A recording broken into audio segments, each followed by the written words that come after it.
Assalamu alaikum wa rahmatullahi wa barakatuh, mes frères et sœurs. Que la paix d'Allah, sa douceur et sa protection vous enveloppent en cet instant où vos yeux se posent sur ces mots et vos cœurs s'ouvrent pour un rappel qui, peut-être, deviendra une lumière dans votre vie. Prenez une profonde inspiration, laissez les distractions s'éloigner. Car ce moment pourrait être l'un de ceux qu'Allah place sur ton chemin pour transformer une part de toi. Beaucoup d'entre nous avancent dans la vie en portant un poids invisible. Les responsabilités, les inquiétudes, les épreuves qui semblent se répéter, les portes qui restent fermées malgré nos efforts. Et pourtant, parfois, il suffit d'un rappel, d'une parole, d'une sourate récitée avec sincérité pour que la lumière se fraye un chemin à travers les fissures du cœur. Aujourd'hui, nous allons ensemble explorer un trésor que beaucoup ignorent. 3 sourates, 3 lumières, 3 clés que des milliers de croyants à travers le monde ont intégrées dans leur quotidien et qui, par la permission d'Allah, ont ouvert des portes qu'ils croyaient scellées. Imagine un croyant, peut-être comme toi, assis dans sa chambre, le cœur serré. Il récite le Coran sans comprendre vraiment l'ampleur de ce qu'il lit. Il répète des versets qu'il connaît par cœur, mais le cœur, lui, reste silencieux. Jusqu'au jour où quelqu'un lui parle de ces 3 sourates. 3 sourates qui ne ressemblent pas aux autres dans leur impact émotionnel. 3 sourates qui, récitées avec présence, ont été pour certains un tournant silencieux mais puissant. Mes frères et sœurs, ce que nous allons partager aujourd'hui n'est pas de la magie. Encore moins une promesse de richesse instantanée ou de miracle soudain. Ce que nous allons découvrir ensemble, c'est quelque chose de beaucoup plus profond. La manière dont le Coran, lorsqu'il est accueilli avec sincérité, devient un miroir, une clé, un remède, un souffle qui réveille. Ce que la vie a endormi en nous. Ce que je vais vous expliquer aujourd'hui, ce n'est pas seulement quand réciter ces sourates ou comment les intégrer à votre routine. Non. Je vais vous montrer pourquoi elles touchent tant de croyants, comment elles parlent à l'âme, et ce qui se passe réellement lorsque tu les récites avec le cœur et non seulement avec la langue. Beaucoup d'entre nous récitent, mais ne ressentent plus rien. Est-ce que cela t'est arrivé? Tu commences une sourate, tu termines une page, peut-être même une hizb, et tu réalises que tu n'as retenu aucune signification, aucune vibration, aucune émotion. Comme si la parole d'Allah glissait sur ta poitrine sans y entrer. Et c'est normal, parce que notre vie moderne nous étouffe avec sa vitesse, parce que notre esprit saute d'une pensée à une autre, parce que nos cœurs sont fatigués, dispersés, submergés. Voilà pourquoi ces 3 sourates ont touché autant de vies. Elles sont courtes, profondes, accessibles, mais surtout, elles rappellent aux croyants ce qu'il oublie si souvent. Allah ne l'a jamais abandonné. Elles ne demandent pas 1 heure de ton temps. Elles demandent un cœur sincère. Juste quelques minutes. Juste un moment où tes yeux se posent sur les mots, mais où ton cœur se pose sur Allah. Mes frères et sœurs, si vous restez jusqu'à la fin, vous comprendrez non seulement la sagesse derrière ces sourates, mais aussi la méthode que tant de croyants ont appliquée et qui a transformé leur relation avec Allah, avec eux-mêmes et avec leur quotidien. Alors reste bien avec moi. Pas simplement pour entendre des mots, mais peut-être pour entendre enfin ce que ton âme avait besoin d'entendre depuis longtemps. Parce qu'aujourd'hui, nous allons marcher ensemble dans une lumière qui a changé la vie de milliers de croyants et qui peut, par la permission d'Allah, illuminer la tienne. Allah dit, nous faisons descendre du Coran ce qui est une guérison et une miséricorde pour les croyants. Ce verset n'est pas seulement une information, c'est une invitation, une ouverture. Une porte qui s'ouvre vers une réalité que nous oublions trop. La guérison existe, elle descend, elle touche, elle apaise. mais elle n'est disponible qu'à celui qui vient vers Allah avec un cœur vivant. Le Coran est bien plus que des mots sacrés. C'est une lumière, une miséricorde, un refuge, un miroir, un compagnon, un guide. C'est le seul discours au monde qui parle directement à celui qui le lit, même s'il le lit dans la solitude la plus profonde. Quand Allah dit que le Coran est une guérison, il ne parle pas seulement des maladies physiques, il parle des blessures invisibles, des fissures dans le cœur, des doutes, des peurs, des regrets, des remords, de tout ce que l'on cache derrière un sourire ou une routine. Mais beaucoup lisent sans ressentir. Beaucoup récitent sans s'arrêter. Beaucoup entendent sans écouter. C'est pour cela que ce verset continue en précisant « pour les croyants ». Pas pour ceux qui récitent mécaniquement, pas pour ceux qui lisent pour passer le temps, pas pour ceux qui courent vers Allah seulement lorsque tout va mal. La guérison du Coran touche ceux dont le cœur est présent. Et être présent, mes frères et sœurs, ne veut pas dire être parfait. Être présent, c'est être sincère. C'est faire taire le bruit du monde pour entendre la lumière d'Allah. Regarde autour de toi. Regarde ta propre vie. Peut-être que tu pries, que tu jeûnes, que tu fais des efforts. Peut-être que tu fais tout ce qu'un croyant doit faire. Et pourtant, quelque chose te manque. Tu sens un poids sur tes épaules. Ton quotidien semble bloqué. Ta foi parfois monte, parfois descend, parfois s'éteint doucement comme une flamme fatiguée. Tu regardes les autres avancer, réussir, sourire sincèrement, et toi tu continues à marcher mais ton cœur reste derrière, comme s'il était resté accroché à un souci, un souvenir, un regret. Beaucoup pensent que pour apaiser leur âme, ils doivent faire plus, toujours plus. Plus de prières, plus de dhikr, plus d'actions. Mais parfois, ce n'est pas la quantité qui manque. C'est la connexion, parce que le Coran n'est pas venu pour être beaucoup lu. Il est venu pour être profondément vécu. Et lorsque nous parlons de ces 3 sourates puissantes, ce n'est pas leur longueur qui compte. Ce n'est pas la difficulté de leur mémorisation. Ce n'est pas le nombre de leurs versets.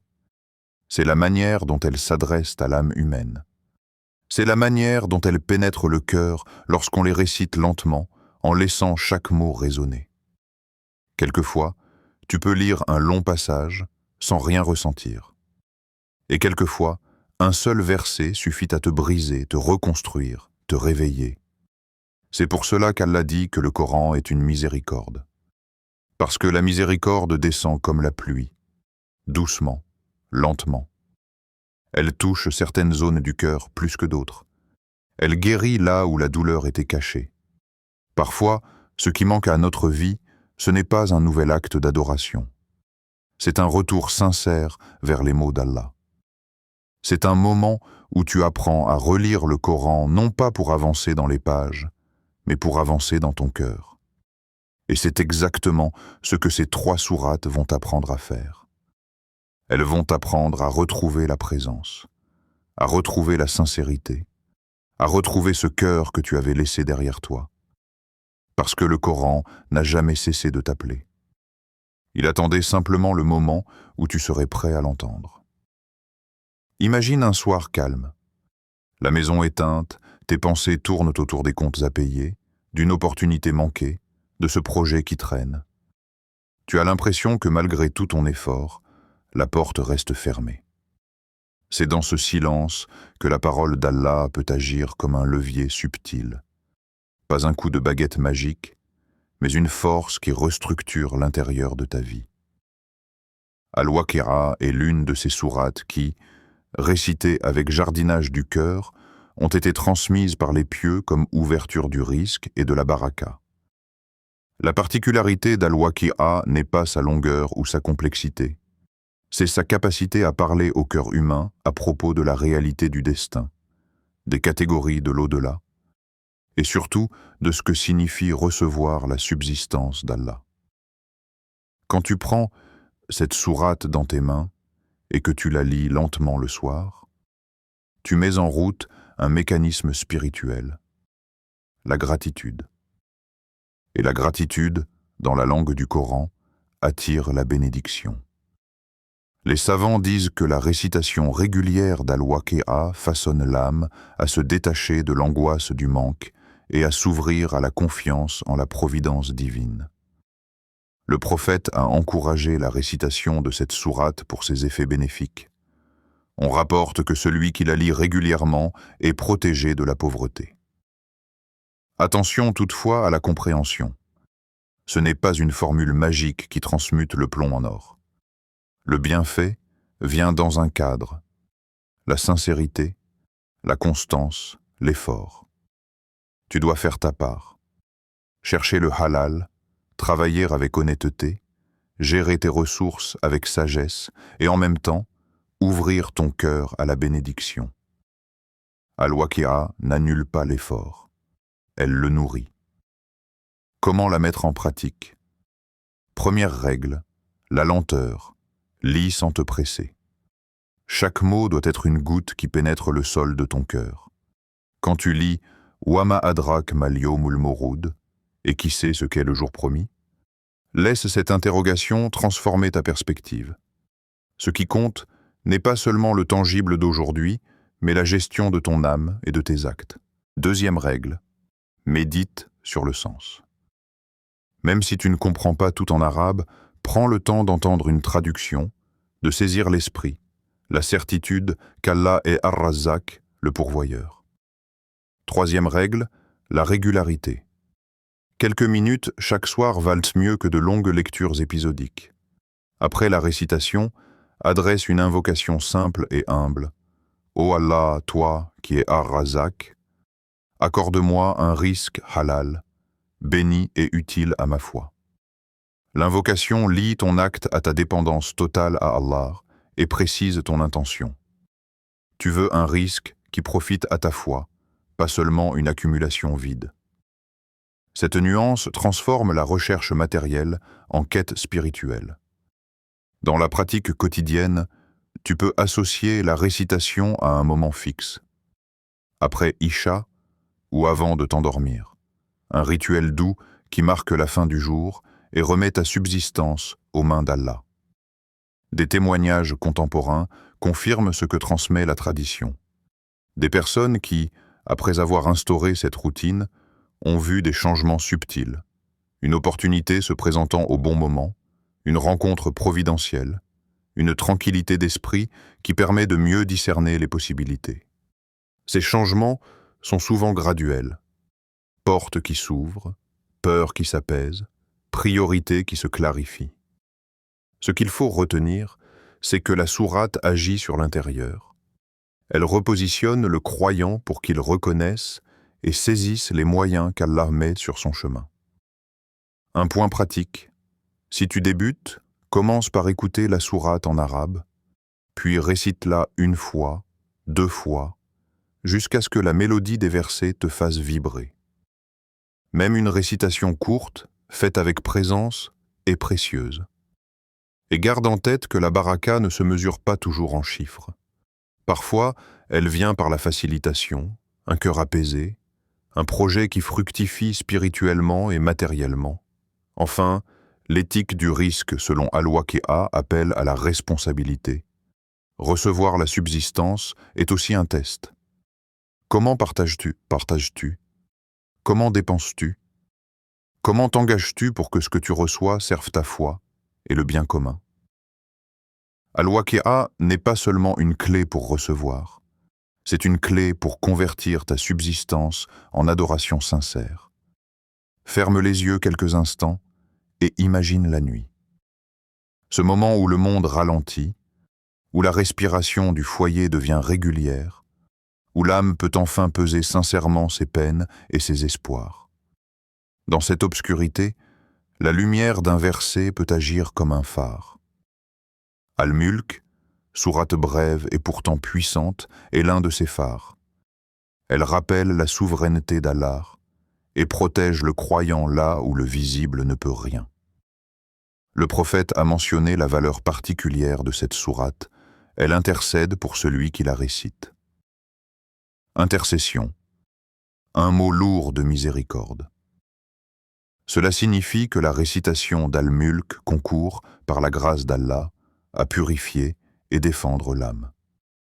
Dans la vie quotidienne, la purification se traduit par une réduction des doutes, par un apaisement face aux épreuves et par une confiance sereine dans le décret divin. Quand tu embrasses Al-Mulk avant de dormir, tu te remets à celui qui détient la royauté. Béni soit celui en la main de qui est la royauté.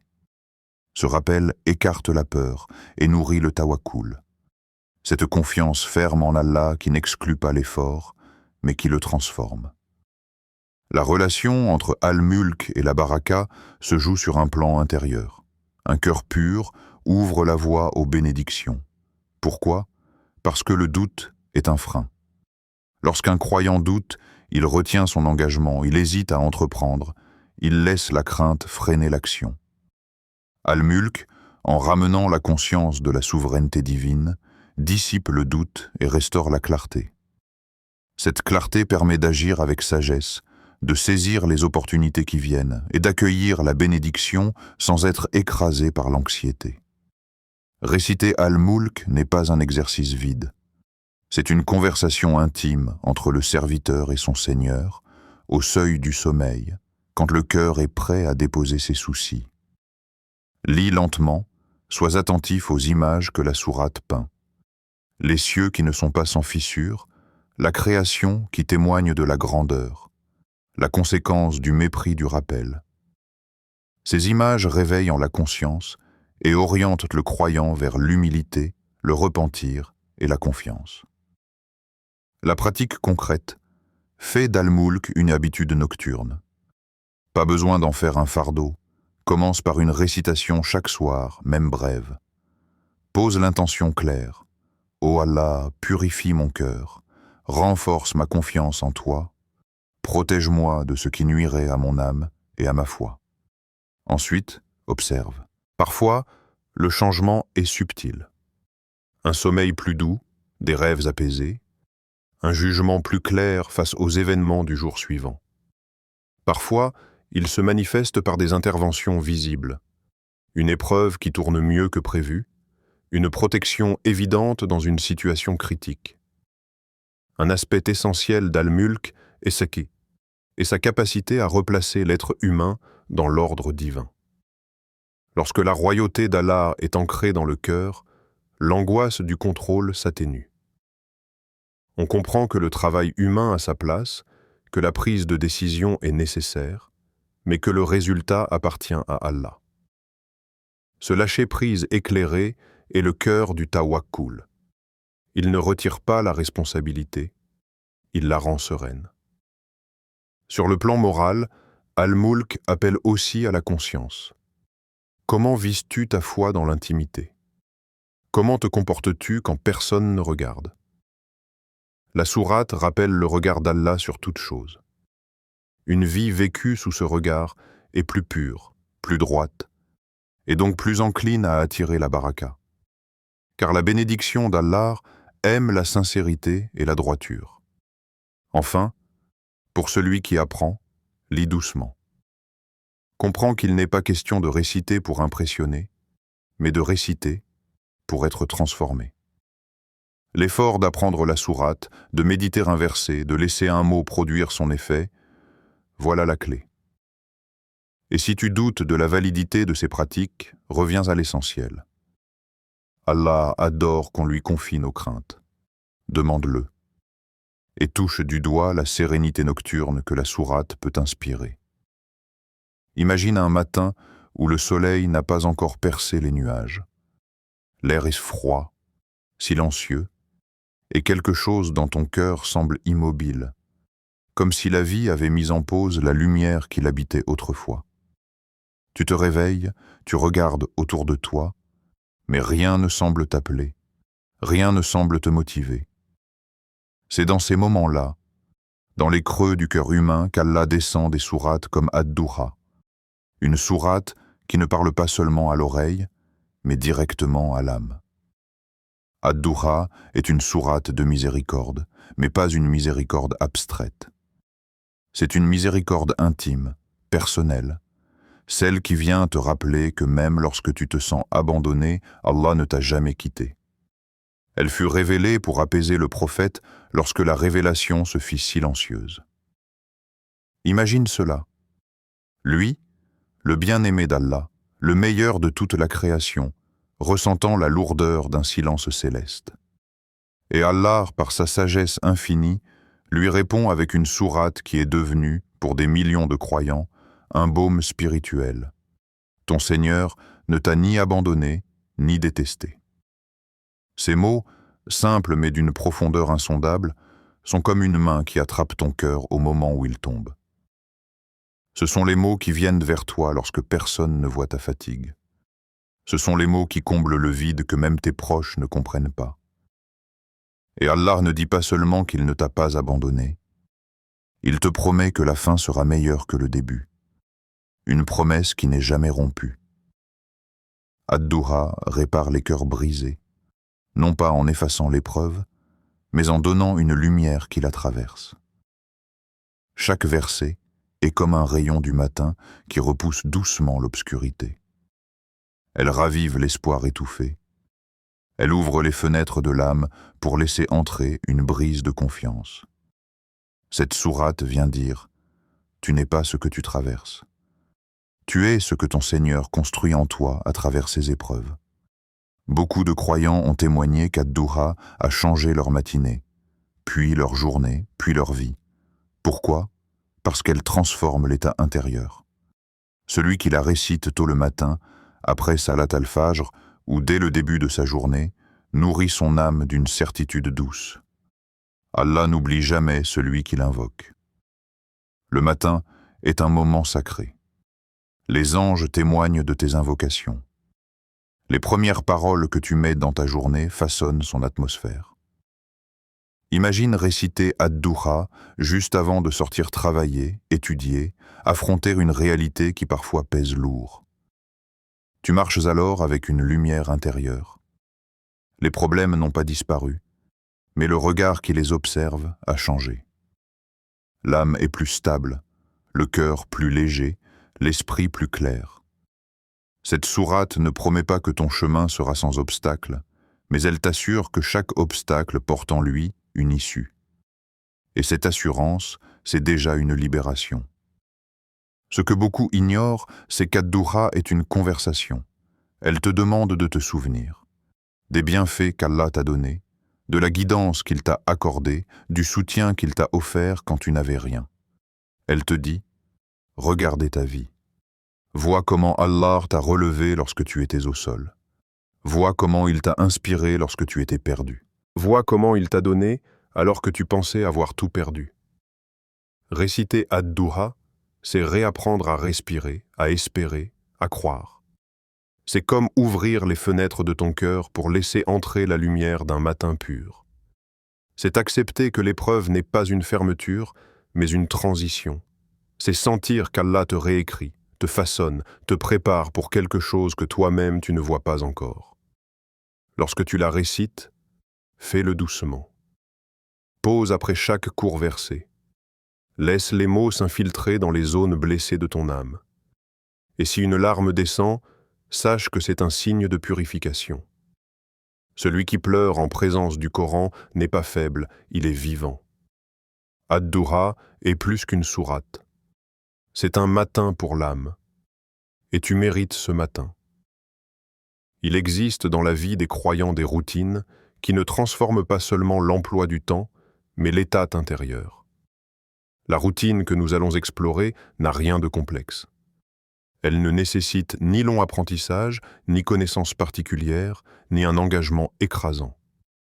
Elle repose sur la constance, l'intention et la présence.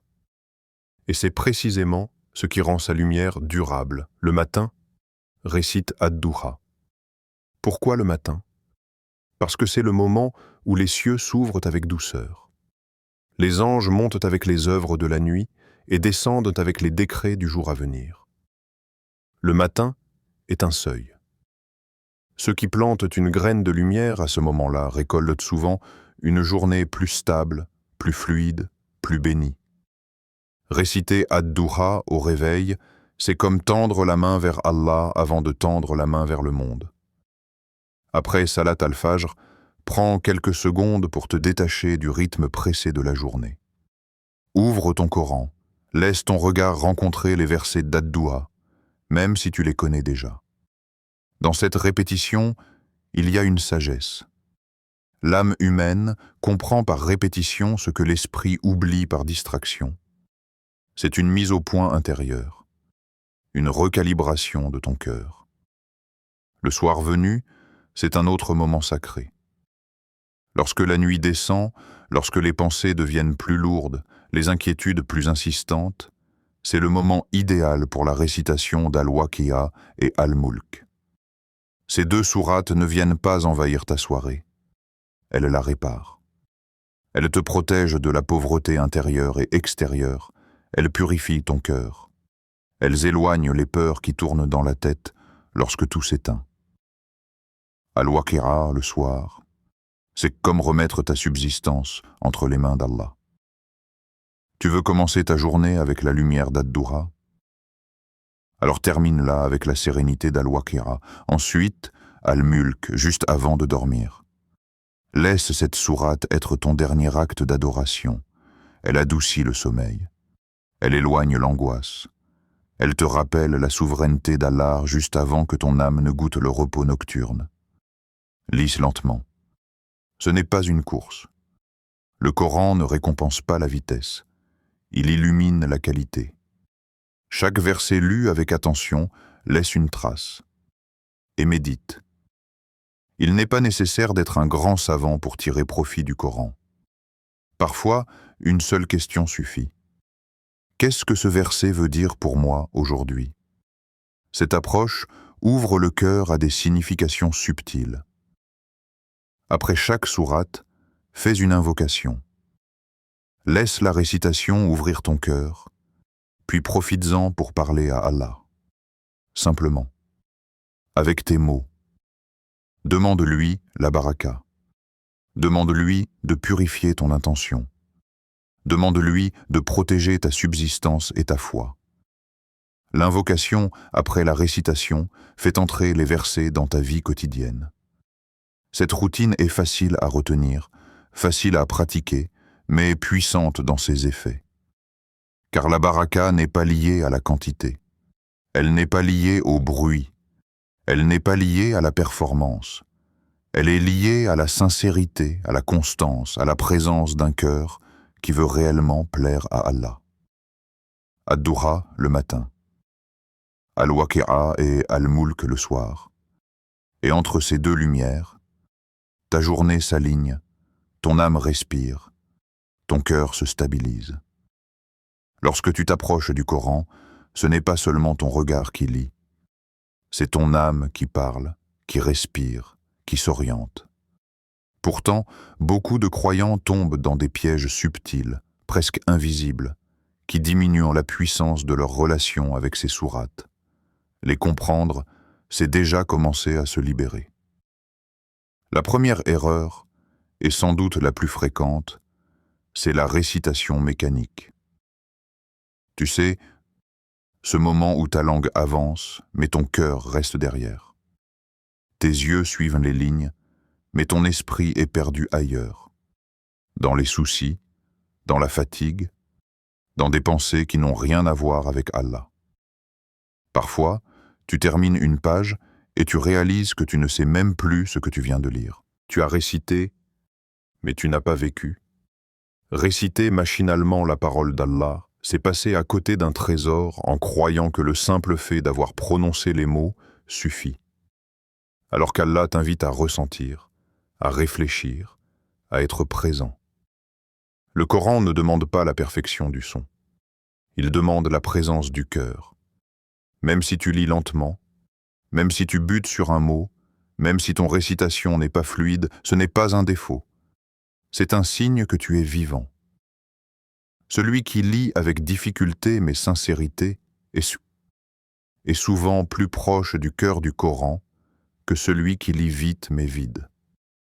La deuxième erreur, c'est l'abandon après un jour manqué. Tu te dis « j'ai oublié hier, donc c'est fini ». J'ai brisé la routine. Je recommencerai plus tard. Et ce plus tard devient une semaine, un mois, un oubli. Shaitan aime installer dans le cœur cette illusion. Tu n'es pas régulier, donc ne continue pas. Mais la lumière ne se nourrit pas de perfection, elle se nourrit de persévérance. Même si tu rates un jour, un soir, une semaine, recommence, instantanément, sans te juger. Le croyant ne tombe jamais vraiment lorsqu'il se relève immédiatement. Cette constance imparfaite vaut plus que 1000 débuts parfaits suivis d'abandon. La troisième erreur est encore plus subtile, se comparer aux autres. Tu entends quelqu'un réciter magnifiquement. Tu vois une personne qui lit chaque nuit sans faute. Tu observes certains qui ont mémorisé plusieurs sourates, et toi, tu te sens en retard. Comme si ta valeur dépendait de la vitesse à laquelle tu avances. Mais Allah ne regarde ni la rapidité, ni la quantité. Il regarde ton intention, ton effort. Le mouvement intérieur qui t'a poussé à ouvrir le mushraf. Le soupir que tu as laissé s'échapper avant de dire « Bismillah ». Tu n'es pas en compétition. Tu n'as pas besoin d'être meilleur qu'un autre croyant. Tu as simplement besoin d'être meilleur qu'hier. Le Coran a été descendu pour guérir, pas pour faire naître la jalousie ou la comparaison. Chaque âme a son rythme. Certains avancent de vite, certains avancent lentement, certains marchent, d'autres rampent, mais tous ceux qui avancent vers Allah sont honorés. Il existe une autre erreur, plus silencieuse, croire que la récitation doit être toujours parfaite pour être valide, alors que le Coran est un chemin, pas un examen. Oui, il faut apprendre. Oui, il faut progresser. Mais la miséricorde d'Allah dépasse largement nos hésitations. Un verset récité avec sincérité, même dans l'imperfection, vaut 1000 récitations parfaites mais vides. Ce que tu dois retenir, c'est que le Coran te demande une seule chose: être vrai, être présent, être sincère. Que tu sois triste, fatigué, brisé ou perdu, ouvre le Coran avec ton état, pas malgré ton état. Parce qu'Allah regarde le cœur qui lit, pas les lèvres qui bougent. Alors, évite ces erreurs non pas par peur, mais par amour. Approche-toi du Coran comme quelqu'un qui retrouve un ami précieux, et chaque récitation deviendra un moment où ton âme respire mieux, où ton cœur s'apaise, où ta foi se renforce. Aujourd'hui, c'est un moment décisif, un moment que tu pourrais laisser passer comme tant d'autres, ou un moment que tu pourrais saisir pour changer quelque chose de profond en toi. La plupart des rappels que nous entendons glissent sur nos cœurs comme de la pluie sur une vitre. Ils mouillent la surface, mais ils ne pénètrent pas. Et si aujourd'hui, tu décidais que ce rappel serait différent, tu n'as pas besoin d'attendre demain. Tu n'as pas besoin que ta vie soit parfaitement stable. Tu n'as pas besoin d'être dans un état spirituel impeccable. Tu as simplement besoin d'un choix, un seul, un choix qui dit « Oui, aujourd'hui, j'agis ». Les croyants qui se rapprochent d'Allah ne sont pas ceux qui ont une vie sans épreuves. Ils sont ceux qui transforment leurs épreuves en portes vers Allah. Et tu peux faire partie de cela. Tu peux être de ceux qui entendent un appel et y répondent immédiatement. Regarde dans ton cœur. Combien de rappels as-tu entendu ces derniers mois? Combien de fois t'es-tu dit « je commencerai bientôt » ?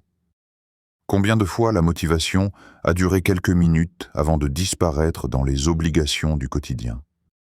Aujourd'hui, tu peux briser ce cycle.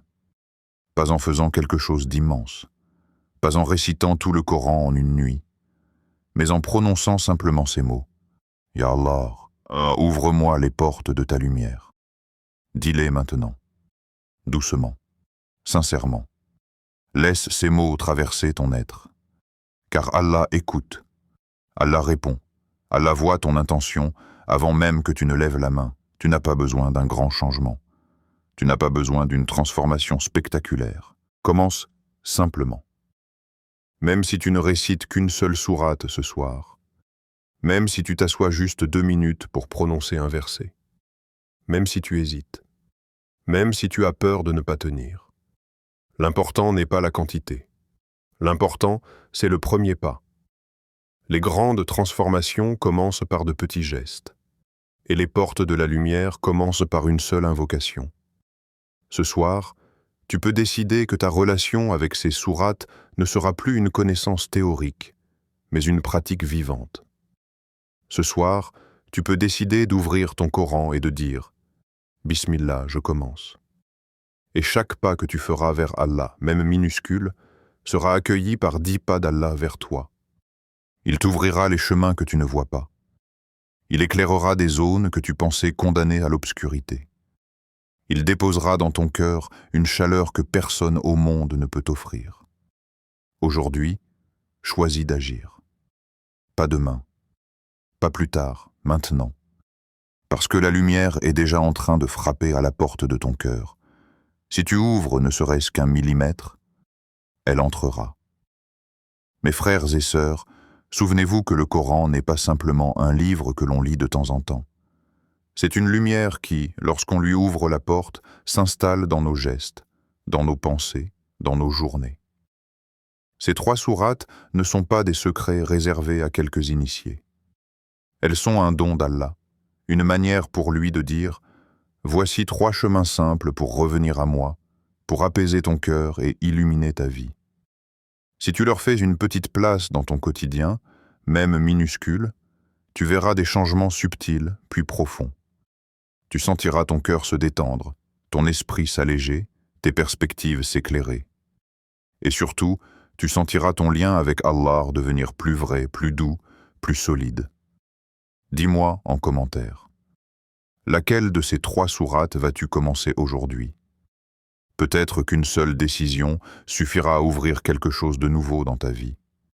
Qu'Allah mette la baraka dans ton foyer, dans tes efforts et dans ta foi. Et n'oublie jamais, marche toujours dans la lumière de la sunna, même si tes pas sont petits. On se retrouve très bientôt pour un nouveau rappel rempli de douceur. Barakallahu fikoum.